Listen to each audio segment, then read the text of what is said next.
Over speed overloading Ramnagar बस हादसे की मुख्य वजह। टिप्पर ड्राइवर चला रहा था बस, ऑटो रिक्शा में सवार सभी लोग हुए थे घायल। बस में सवार थे सभी मृतक। मृतकों की संख्या 21, 60 से अधिक घायल। ये है पूरी कहानी रामनगर बस हादसे की, जो हमारे से सुनिए बियॉन्ड द हेडलाइंस में। जम्मू के रामनगर से उधमपुर जाते हुए एक यात्री बस हादसे का शिकार हो गई और उसमें 21 लोगों की मौत हो गई। 20 अप्रैल 2026 सोमवार को यह हादसा हुआ और इस हादसे की पूरी जानकारी हम आपको आज बताएंगे। हालांकि हमने कल भी डिटेल में खबर की थी और उसके नीचे बहुत सारे लोग शायद ये लिख रहे थे कि जानकारी पूरी नहीं है, मगर हम आपको फिर बता दें कि हमारे पास जो भी जानकारी थी वो हमने स्थानीय लोगों के साथ साथ स्थानीय प्रशासन और पुलिस से भी ली थी। उस समय तक पुलिस ने भी जो जानकारी हमें दी, हमने वो आपके तक पहुंचाई और ये बताया भी कि हमने किस सीनियर ऑफिशियल को कहां पर कोट किया है। और दरअसल द न्यूज रूम 24 आवाज यही कोशिश करती है कि हमेशा हम आपकी आवाज बने, मगर उसमें कम से कम वो तथ्य भी हों जो सरकारी तंत्र यानी कि प्रशासन की तरफ से आते हैं। और ऑफिशियल कोट भी हम इसीलिए करते हैं क्योंकि ऑफिशियल्स जो हमें फिगर दे रहे हैं वो भी आपके तक पहुंचानी जरूरी है। बहुत सारे लोगों ने बहुत सारे कमेंट्स में ये लिखा कि दरअसल बस ओवरलोडेड थी। अगर आप मेरी कल की रिपोर्ट देखें तो आप ये जान पाएंगे, मैंने उसमें कहा था बस ओवर स्पीड भी थी और ओवरलोडिंग भी थी। 41 सीटर बस में ड्राइवर समेत 42 लोग थे और ये मोटर व्हीकल एक्ट कहता है कि अगर एक भी शख्स खड़ा होता है यानी कि एक भी यात्री खड़ा होता है तो भी ओवरलोडिंग ही गिनी जाती है। ओवर स्पीड भी बस की थी क्योंकि जो घायल थे उनके आज पुलिस ने बयान भी दर्ज किए और जो बयान वहां से आए उसमें साफ बताया गया कि दरअसल ड्राइवर रोहित कुमार बस को तेज चला रहा था। हमने आपको ये भी बताया था कि ड्राइवर फरार है और रोहित कुमार फरार था। शायद खबर ऑन एयर आने तक वो गिरफ्तार हो जाए क्योंकि पुलिस का कहना है कि अलग अलग पुलिस टीम्स उसको गिरफ्तार कर लेंगी। वो कोई नेचुरल क्रिमिनल तो है नहीं कि कहीं भागकर चला जाएगा। दरअसल वो घायल है और शायद इस बात से डर गया कि बड़ा हादसा है और हादसा होने के बाद घायल अवस्था में ही वहां से निकल गया। दरअसल बस का ऑफिशियल ड्राइवर का नाम सोमनाथ है उर्फ सोमा, जो रामनगर के आसपास के ही एक गांव का रहने वाला है और उसने कल रोहित कुमार को हायर किया था उस बस को रामनगर से उधमपुर तक लाने के लिए। रोहित कुमार दरअसल एक टिप्पर का ड्राइवर है जो स्थानीय इलाके में ही ड्राइवर का काम करता है, अलग अलग गाड़ियां चलाता है।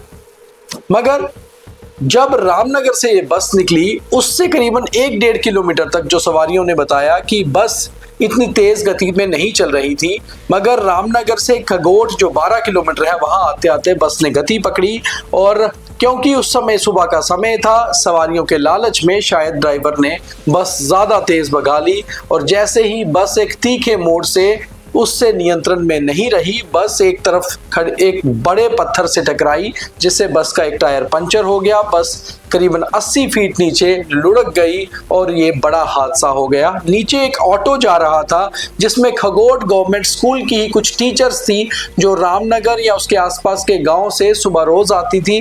कल जो हमने आपको फिगर 17 बताई थी उस ऑटो में, दरअसल वो फिगर गलत थी मगर वो सरकारी ही थी, हमें ऑफिशियली बताया गया था।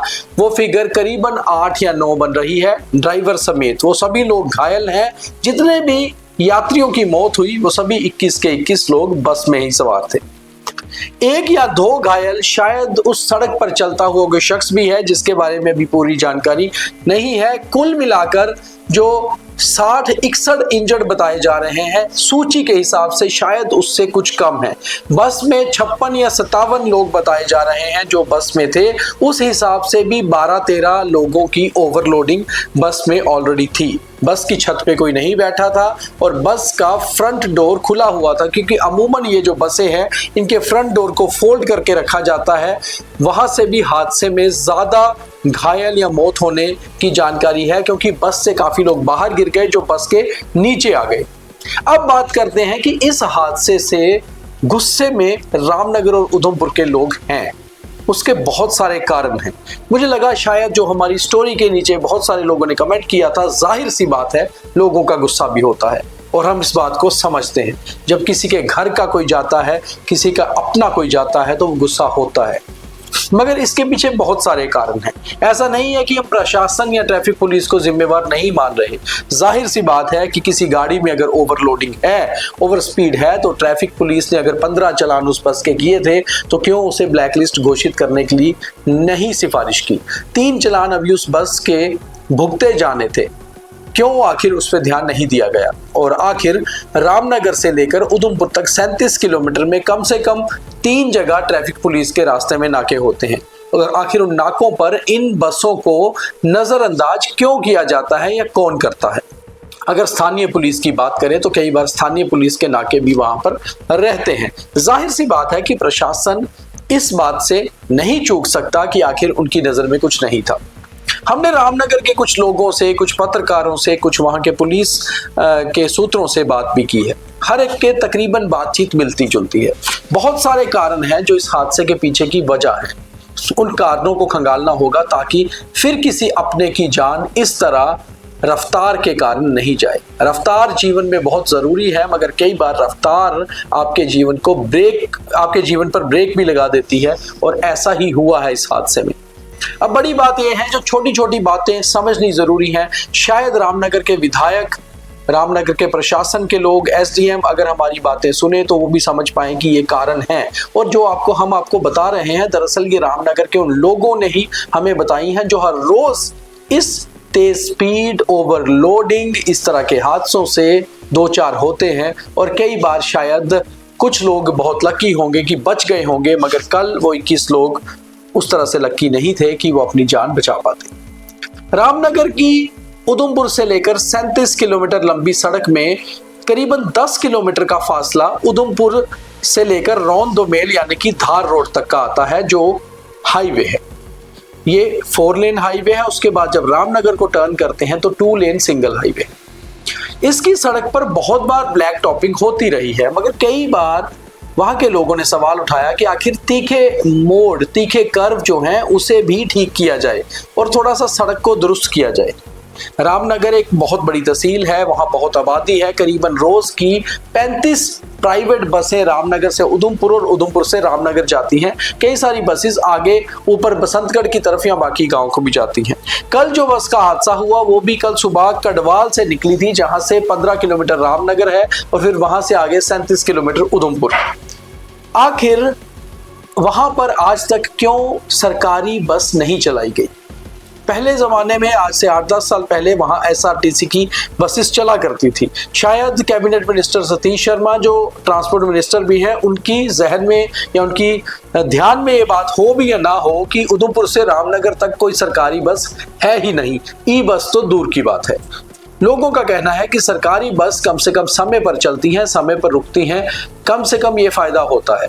ये प्राइवेट बसें हमेशा सवारियों की जल्दबाजी में एक दूसरे से रेस भी लगाती हैं, और जब 30-35 बसें लगी हुई हैं उनमें ओवर स्पीड, ओवर लोडिंग इसलिए रहता है क्योंकि सवारी अधिक है, बसें कम हैं। उधमपुर से रामनगर तक मेटाडोर्स भी नहीं जा सकती, क्योंकि मेटाडोर्स के रूल के मुताबिक 25 किलोमीटर का ही फासला होना चाहिए। इसलिए जो हादसा कल खगोट में हुआ, दरअसल खगोट से उधमपुर तक मेटाडोर जाती है और खगोट के आगे बहुत सवारियां ये कहती हैं कि बस ड्राइवर्स अपनी स्पीड बढ़ा लेते हैं, क्योंकि उनका कंपटीशन उसके बाद मेटाडोर से भी हो जाता है कि सवारी को कौन पहले उठाएगा। ये भी एक बहुत बड़ा कारण है जो तकरीबन वहां पर हादसे होते हैं।